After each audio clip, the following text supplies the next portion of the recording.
तो hey guys, welcome two माय new blog video. तो मैं जा रहा हूँ आज शादीपुर के मेला। तो चलिए हमारे साथ अब रंग वीडियो देखने के लिए तैयार रहिए, क्योंकि वहाँ पे स्टार से बहुत स्टार आ रहे हैं। तो चलिए देरी नहीं करेंगे, आप लोग को दिखाएंगे। उससे पहले आपसे छोटी सी रिक्वेस्ट है कि अगर हमारे चैनल पे आप नए होंगे तो चैनल को सब्सक्राइब कर लीजिएगा और साथ बेल आइकन को प्रेस करना मत भूलिए, कि जितना भी वीडियो मेरा है सबसे पहले आप लोगों के पास जाएगा। तो चलिए देर नहीं करेंगे, आप लोग को ले चलते हैं शादीपुर एंजॉय कराने के लिए। तो हमारे साथ बने रहिए और एंजॉय कीजिए पूरा फुल मेला का और वीडियो का।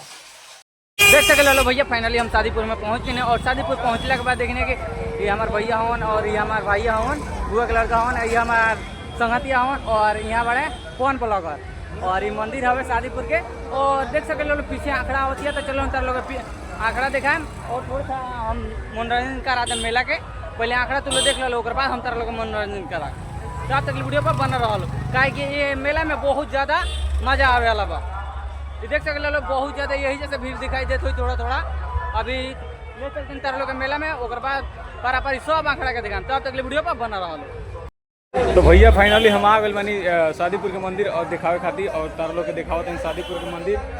और ये तुम लोग देख सके लो शादीपुर के मंदिर के हम अंदर जाता नहीं और तारा लोग के भगवान से दर्शन करावता नहीं। और भगवान के दर्शन करने के बाद तार लोग के रंगारंग प्रोग्राम दिखावे की कोशिश करें। और ये माता रानी के माता रानी मेरा श्री रामचंद्र जी के दर्शन कर सकते लो भगवान के। और फाइनली हम आगे बनी वीडियो बनाए और तार लोग के दिखावे खातिर, ठीक बा। और ये सब देखने के बाद तार लोग हम चलत नहीं ऑर्केस्ट्रा दिखाएं, और ऑर्केस्ट्रा देखने के बाद ये देख सकते लो भैया पहल का आंकड़ा निकल गल बा और पहल का आंकड़ा के ये आंकड़ा हवे देख सकते लो। और एक आगे हाथी भी है, देख सकते लो हाथी है, 3 को हाथी चल रही है। हम मंदिर में एक वजह से ना देखा पानी है। और ये आंकड़ा देख लो और एक पीछे का हम तार लोग टोली दिखाएं। तो अब तक वीडियो पर बना रहा। सब पहले एक बार हमें टोली का बता रही हो और तार लोग को दिखाओ दें, टोली का एंजॉय कराओ भैया का मस्ती दिखाओ दें, होजले पे ढोल दिखाओ दें। और इन सब देखने के बाद तब हम दिखाएं जितना भी आगे दिखावे लगा तार लोग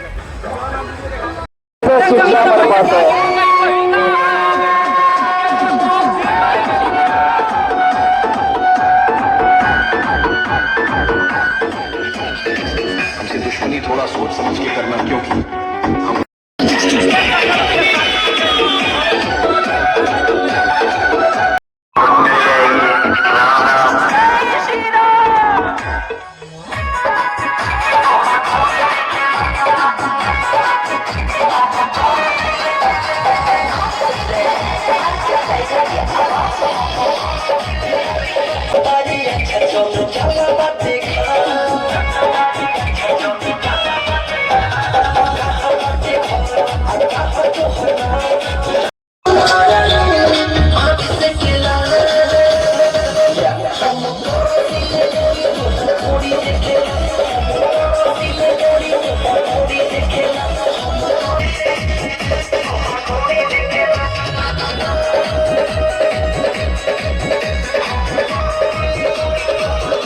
देख लो भैया जो पहल का टोली रहा सी पहल का टोली का हम तार लोग आंकड़ा देखनी हो, ऑर्केस्ट्रा देखनी हो।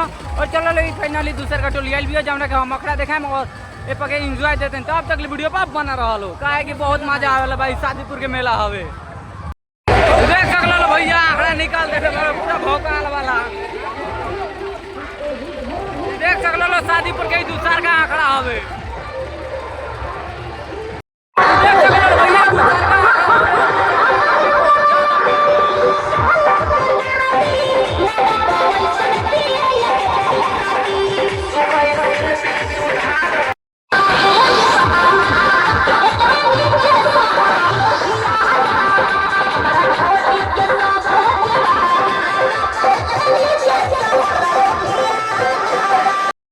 का दूसर को टोली देखनी है, दूसर का टोली पर मौजूद देनी। और चलो तार लोग ले चलते हैं सीधा हम मेला में।